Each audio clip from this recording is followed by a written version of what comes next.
Yeah, we just got to continue to do what we do. Obviously yesterday didn't yield the results that we wanted. We didn't execute at a high enough level. We knew it was going to be a tough game. We knew, amidst all the,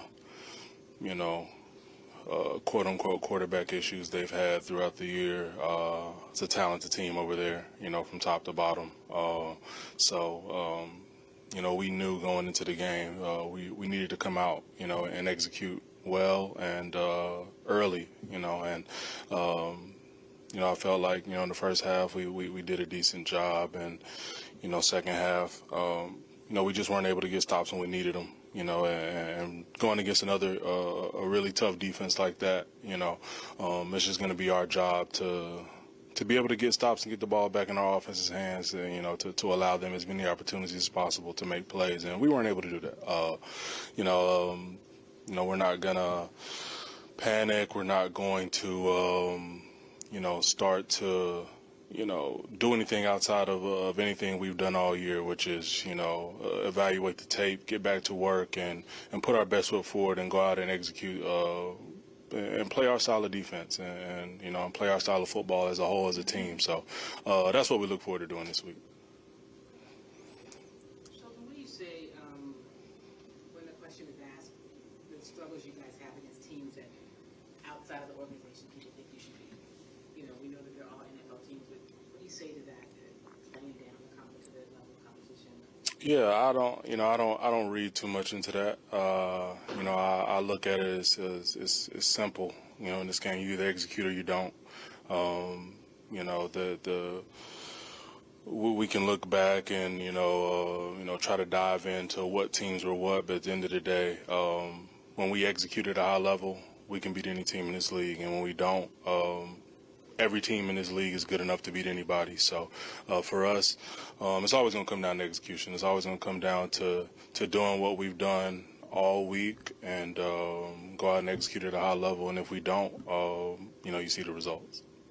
When you're so successful getting them off the field through so much of the game in the second half, what felt like it changed?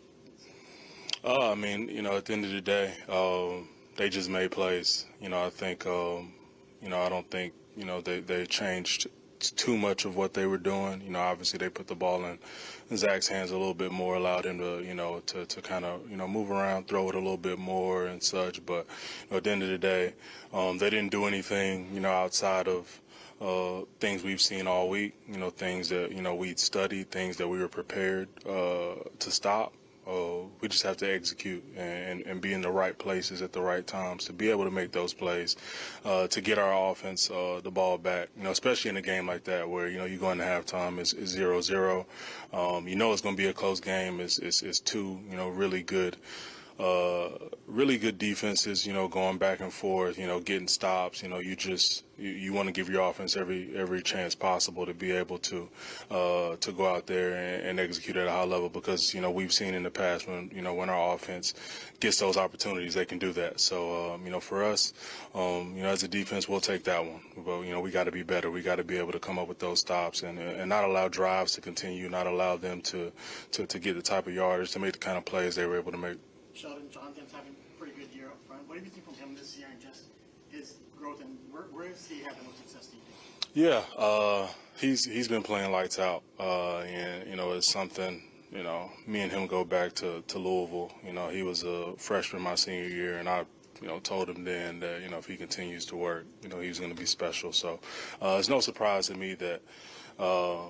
Given, his natural ability and the way he works and the way he goes about, preparing himself to be a playmaker on Sundays, it's no shock to me that, he's, having the type of year he has. And I think it just comes with, maturity in this game. The more and more you play, the more and more you see, the more and more you get comfortable, and I think you can tell he's really comfortable right now. He understands who he is as a player, his own strengths, his own weaknesses, and he's putting himself in position to play to those strengths, and he's having a lot of success doing it.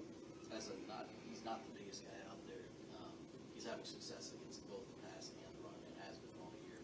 There's a lot of that mental, and like you said, 7 years in the league. Yeah, I think it's a culmination of a lot of things. I think obviously just growth as a player. Like I said, the more and more you see in this league, the more and more you get comfortable against certain things. And, just his, again, it goes back to, not only his preparation, but, his God-given abilities. I mean, he's got some of the longest arms, that I've ever, seen on a player. And he uses that to his advantage. In the run game, guys aren't able to really get into his chest and move him. He's able to lock his arms out and set a firm edge. And in the past, he's able to shock guys with his power because of his long arms. At the same time, he's as athletic as any edge rusher in this league with the his inside moves, his outside moves, and being able to be a complete rusher. So it's no surprise to me that he's putting up the type of numbers he is, and I just look forward to being able to help him continue to blossom as a player. Last two guys. Elbow, shoulder issues. Did it aggravate all the game, or do you feel better now? No, I feel fine. I think just normal wear and tear. Just normal shitty soreness after a game, but looking forward to continue to get myself feeling better and being ready to play again on Sunday. Last one. All right. Thanks, guys. Yep. Thank you. Mm-hmm.